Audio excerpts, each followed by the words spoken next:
这一集又要来讲断舍离了，但是呢，今天不想特别只讲断舍离，因为很多人会觉得说断舍离就是要把东西丢掉，东西太多的话就没有办法完成这件事情。但其实断舍离还有很多方式可以搭配着做，像我这次想要讲3个简单的小习惯，那就可以让你的环境简单的变干净。环境变干净的话，你的心灵大脑也会跟着比较轻松。那我在这边呢，不是想讲什么心灵鸡汤之类的，因为很多人会把断舍离跟心灵鸡汤好像放在一起，好像断舍离了就某种程度就是一种鸡汤。但其实我很讨厌讲心灵鸡汤的概念，我觉得很多时候虽然是心灵鸡汤，但是它只是毒鸡汤去包装的。加上我也不觉得说什么事情是你学一个人或者是一句话照表抄课就可以得到什么灵魂的升华。所以在这部影片呢，我想要套上一些比较类似说心理学或者是行为学或者是脑神经科学这一类的概念，因为其实我平常很喜欢看这一种主题，要这样做，加上说这样做背后的原理大概是什么，就是一个稍微比较有依据的方式。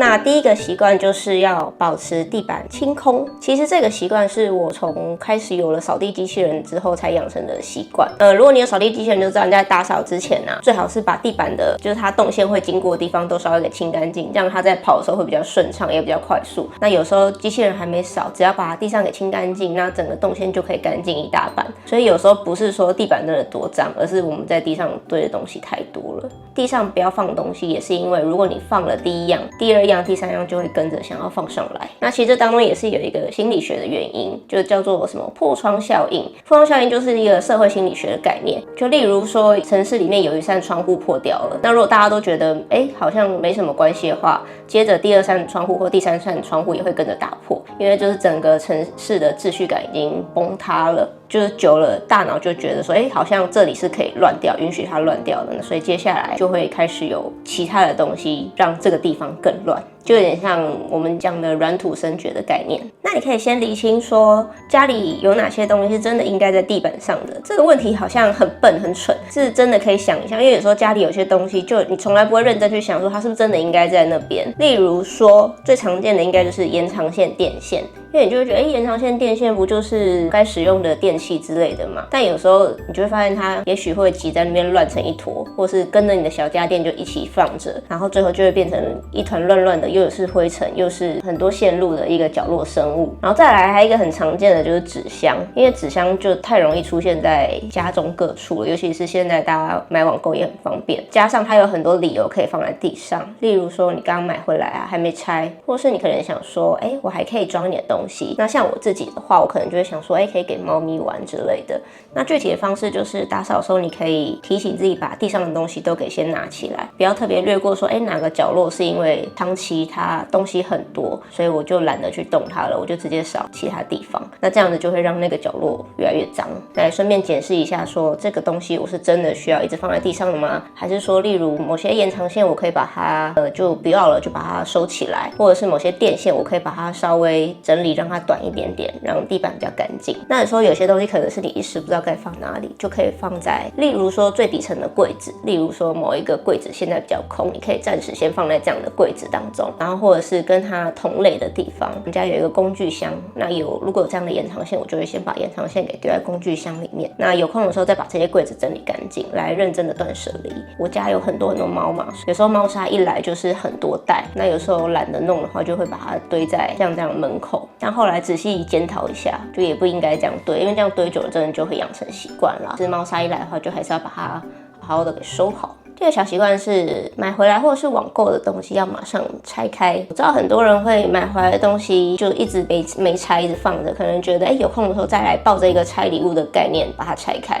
那如果你真的是会利用有空的时间把它拆开也就 OK， 但有时候太忙了，回来一直没有把它拆开，然后导致后面根本就忘了你买了什么，那这样我觉得蛮可惜的。那甚至有时候如果你忘了拆，最后又买了重复的东西，那这样就是浪费钱又浪费时间。所以买回来东西我会习惯说当天就把它拆了，我就算还没有时间整理这些东西，我先把它放在桌上也没关系。那你可能会想说放着就放着会怎么样吗？这里面有一个小小的效应叫做柴加尼克效应，就比起完成的事情，人会更在意没完成的事情，就未尽事物，还会一直占用你的脑袋的资源，你的脑袋的某一个角落就会一直想说我是不是什么时候要弄啊，算了，先不要弄，然后又反复回来想，我是不是什么时候要拆？啊，算了，太忙了，先不要拆。然后也让你的脑袋觉得很累，或者是莫名的让你觉得很焦躁。有时候其实就是这些小小的事情造成的。第三个可以有的小小的习惯就是保持10分钟的整理仪式。所以你可能想说，我要打扫，我要断舍离，那这些概念其实都蛮大的。因为打扫可能你会想到说，我要打扫整个家，洗衣服、扫地、拖地我都要做，不需要把这个概念包得这么大，而是说成一个小小的概念，我一天只要整理10分钟。那这个10分钟我不一定要整理整个家，也许是一张桌子、一个茶几，或是一张床，你睡觉的床。那我自己就会很习惯在我们家的公共空间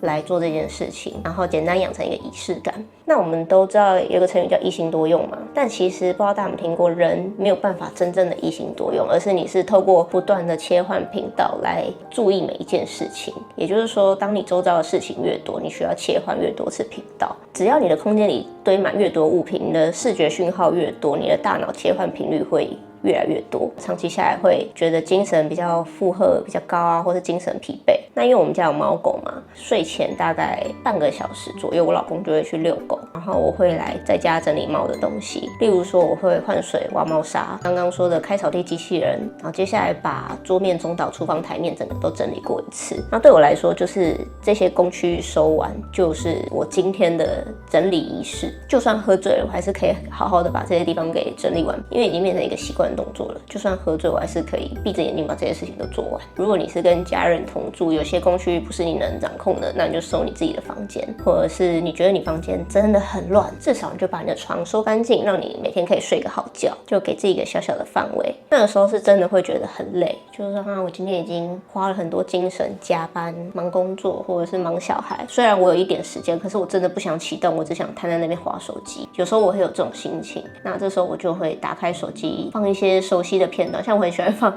晋级的巨人直播，我就会放着听，因为我已经看了几百遍了。或者是你要放一段音乐也都可以，或某个 podcast 都可以。听的时候就顺便开始整理家里，我也会顺便把扫地机器人给打开。在扫地机器人打开的时候，就觉得有一个小机器人陪我一起做家事，就不会那么无聊。我把家事做好了，地板也干净了 ，OK， 一举两得，非常方便。那其实也不过就是10几20分钟的事情，等到都做习惯之后，就会觉得这件事情很简单，而且隔天起来会让心情更好。人的想法大概70%、80%都是从视觉而来，所以我会很在意你早上起来第一个看到的地方，或是你经常会经过会看到的地方。那对我来讲，就是我家的桌面，早上一先开门出来看到，或是回家一开门进来看到，都是这边的中岛桌面跟厨房，所以我会希望这个区域是干净的，然后会让心情比较好。还有另外就是这个吊柜，我上面会放一些照片，这些照片就是有很多的回忆，所以我很直觉的就会希望不要有堆太多东西。如果堆太多东西的话，就会挡到上面的照片。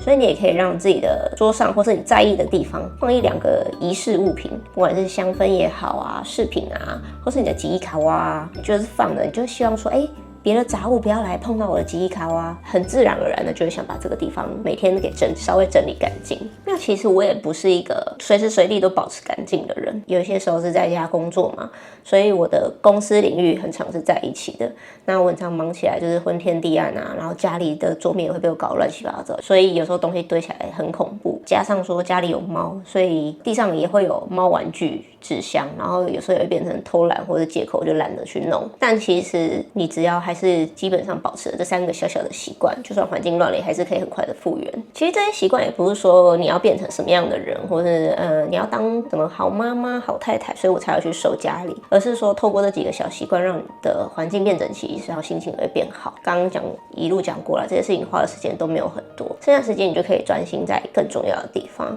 你可能会想说，爱因斯坦他家也很乱啊，据说他会在灰尘上面什么用手写公式之类的。但重点是，你是爱因斯坦吗？你是爱因斯坦，应该就不会开这一部影片了吧？所以如果哪天呢，你可以在电线当中找到神经传导的新的理论的话，那你的电线就可以不要收。但是呢，现在这坨电线其实也只会让你觉得很烦而已，所以就赶快收吧。我们就下次再见咯，拜拜。